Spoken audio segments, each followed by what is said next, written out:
I wanted to show you the forms that I use for this project.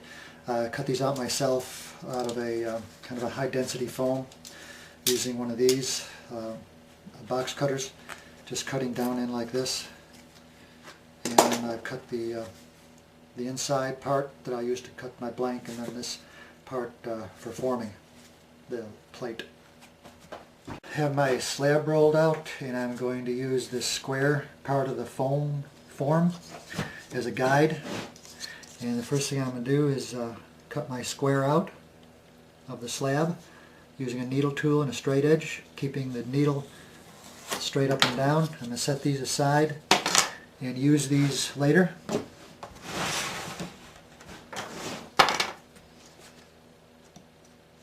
So I'm going to go all the way around and cut this square. I've got these scrap pieces that I cut off the square, and made sure that the edges are sitting there straight.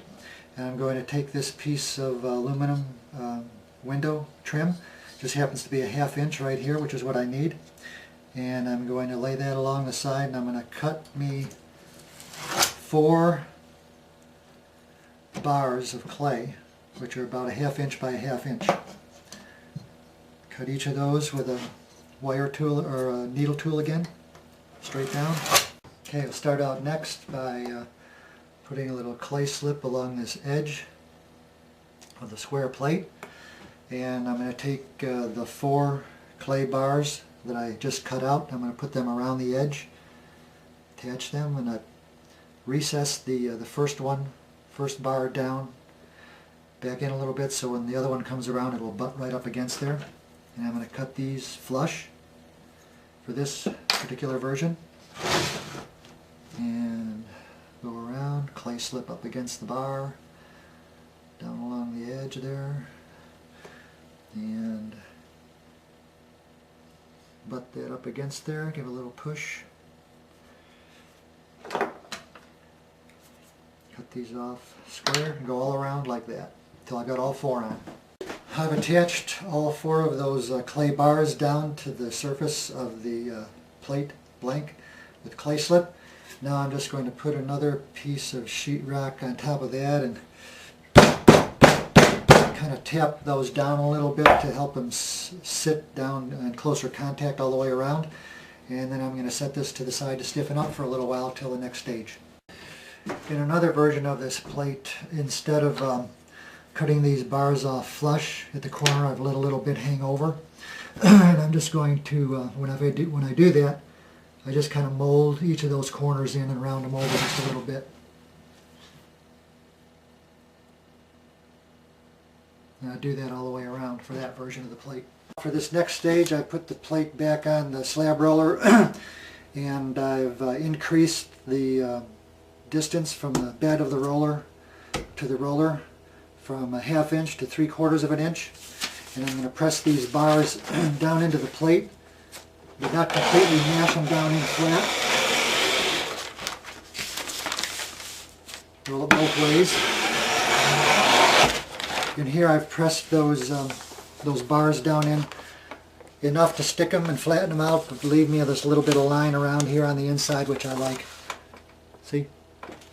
Now I'm just going to set this to the side and let it stiffen up till the next stage. Next stage, I will take the slab that I just re-rolled and pressed those 4 bars down into the sides and center it on the foam mold as best I can. And I'm going to take the interior part of that mold and center it. Take this piece of plywood, which I have measured to about the inside diameter of the bottom of the plate. Press that in good and firm all the way around. That starts to give me the form that I initially want, while the clay is still fairly soft and malleable. And then after I've done that, I'm going to take and flip that over on another sheetrock bat very gently. Set them down very gently. If you set them down too hard, the floor will start to sag in. You'll get other deformations around there. So flip it over on there, and then just move it to the side and let it stiffen up to the next stage. Now I'm going to take the plate after it's stiffened up a little bit more and it's not sticky, just past being sticky, and I'm going to drop it back down in the foam mold again. Try to get it right in the center. And now I'm going to texture the inside with a texturing tool I carved out of a block of a leather hard clay. Place that in the corner. And you can just stop there if you want to and just leave it. But I'm going to flatten this out a little bit on the edges. And then you can stop there then. But I'm going to go ahead and texture it with a piece of hemp rope. You can texture this edge with virtually any kind of a texturing tool. I'm just going to roll the rope firmly and gently over the edge. And then I'm going to flip it over again on another sheetrock bat.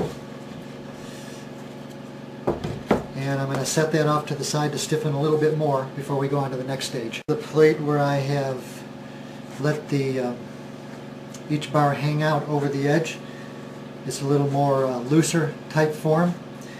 And I'm centering it in the mold. And I'm going to texture it again.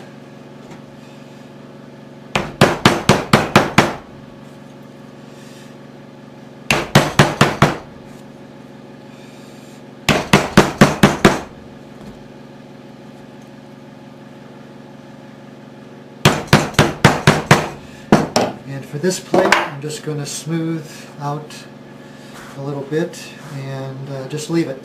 This one's pretty much done till it's dry, and it's time to glaze.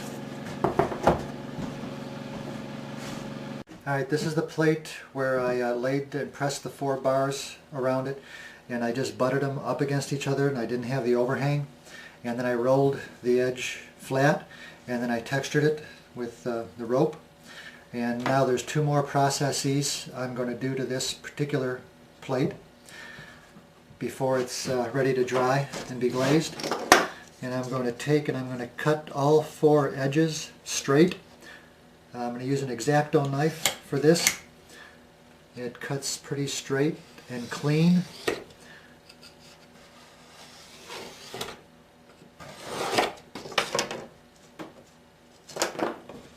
Go all the way around, and that's going to make this version of the plate much cleaner and neater, kind of a tighter form as opposed to the other one.